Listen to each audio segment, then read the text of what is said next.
Hey, true believers, Matt Sardo, Monkeys Fighting Robots. How's it going? Well, I'm going to a special place in my heart today because before comics, before G.I. Joe, before Transformers, there was this little kid that loved Godzilla films and loved them beyond belief. And for me, this Sunday afternoon monster film was on WPIX Channel 11 in upstate New York. And I absorbed that. I absorbed them like nobody's business. So it's my pleasure to talk about Godzilla #1 from IDW coming out July 23rd. There's an FOC. FOC means final order cutoff is June 9th. So go to your comic book shop today and tell them you would like to add Godzilla #1 to your pull list. And you're like, hey, Matt, that's pretty presumptuous. We haven't even watched the video or your review. Spoiler alert, I love the book. I thought it was really good. I have this highlighted on my sheet right in front of me. It's X-Force meets monsters. X-Force versus monsters. I mean, like, it's so full of action. It's a beautiful book. I can go on forever talking about the special effects lettering of this book, which are beyond amazing and good. And I Thraka Doom, a Thum, a Beanwan, like there were so many cool special effects words came out of this book. But let's talk about the creators on this team. Nicola Sismache, writer Tim Seeley, color work by Francesco Segala, and the letters are by the amazing Nathan Wittig. I was just blown away by this book. And I'm going to talk about the lettering right away, because the word balloons aren't clean. They're a little sketchy, and the line stroke it goes thin and fat and everything like that. And they don't look like Photoshop stickers put on a book. I'm not going to talk about a Big Two book that has this problem, but like, that is a huge problem in comics when you're like trying to get immersed in a universe. And then when you're reading it digitally, like I am, the word balloons just look so removed from the book. So I was really impressed with the style that Nathan was using for this. And then the special effects that were going on. There was words that I couldn't even pronounce that are just insanely cool looking. Lots of good color usage. You know, you have monsters and you have like this G-Force America team. So of course it's going to be full of action, but I was really surprised and impressed with the amount of action words and their placement and how they worked on the page. And I'm giving 5 stars to lettering. That's 5 stars for lettering right there, Nathan. Also, this book is jammed packed with storylines. You're introducing Jacen Braid, this human embodiment of Godzilla. It's in the description, so I apologize if I've spoiled anything for anyone. And that right there, an orphan joining a new team fighting Godzilla. I feel like there's enough story elements there where you could tell a good story and you could be very impressed with it. But, Tim Seeley's like, no, we are going to layer this onion like nobody's business.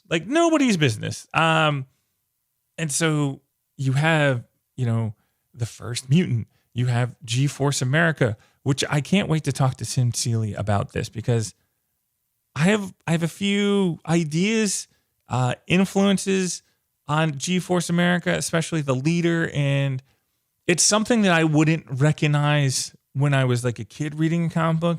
But now that I'm an adult and I read the news, I have questions about how he picked this team and what influenced him to pick this team. And then, you have the kaijus, you have Godzilla. So you have that storyline going right there. And then there's a few other things that he tosses in to just keep it moving. And then we really haven't talked about the artwork. Nicola, he has a point of view that's very active and very unique. Like, you're never looking straight on at the characters. You're always like an angle, whether it's low or to the side, or right. And like the backgrounds have a nice point of view as well. And also, like, talking about layers, he layers some panels where like there's a really good depth of feel in the different pages, and there's an anime and manga influence, which feels right. I feel like if there wasn't, and it was too, I don't know, realistic, that I think you would lose the fun and the flavor of Godzilla in the action. And again, there's tons of action going on in this book. It's just it's a lot of fun, and it moves. The pacing is good. I was trying to figure out like the different pacings that goes on with it, and this could be part of the colors of the book. Is that because every time you change to a different setting, the colors drastically change, so you feel like you're moving as well. The most beautiful page for me, and I apologize for not being able to show you the artwork. IDW, send me preview pages. Please send me preview pages so that I can show you the beautiful artwork. There's a boat in the Gulf of Mexico, and there's an oil rig in the back. And just the angle of the boat and the water and the colors that they use, and then the way they kind of silhouette the oil rig. And it's a small boat. It's like a rowboat in the Gulf of Mexico. So it doesn't make sense, but I was in the moment. We were in the moment, and the waves were calm. The water was calm that day, so the rowboat was able to get out there. But it's such a beautiful page, the way the rowboat and the fishing poles are set up, and the people in the boat, and then where the oil rig is in the background, and then just the colors. I was transported when I saw that page, and it's beautiful. It's the most beautiful page of the book. As you can tell, I'm super excited for this book to come out, and I'm excited for the universe that IDW is building with Godzilla, the family tree of Godzilla. Like, here's Godzilla, and then we're going to be like break things off, and you have Mechagodzilla over there, and then you have the Dead Zone. Like, there's really a lot to explore, because like the old movies, just Godzilla showed up, he fought a monster, and things kind of expanded from there. There was a guy in a suit, and he crushed miniature cities. But now with the movies, the TV show, it's a crazy good time to be a Godzilla fan, and I'm really thankful. And you should totally try out this first book and check out some amazing artwork, phenomenal lettering, very impressive coloring, and then Tim Seeley.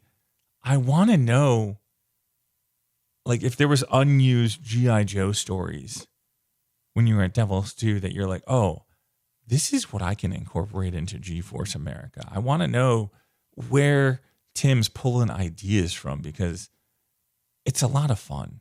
It's just a fun book. It's a comic book, and I'm really, I'm at a loss for words. That's where I am with that book, and that's very impressive. Take care, guys.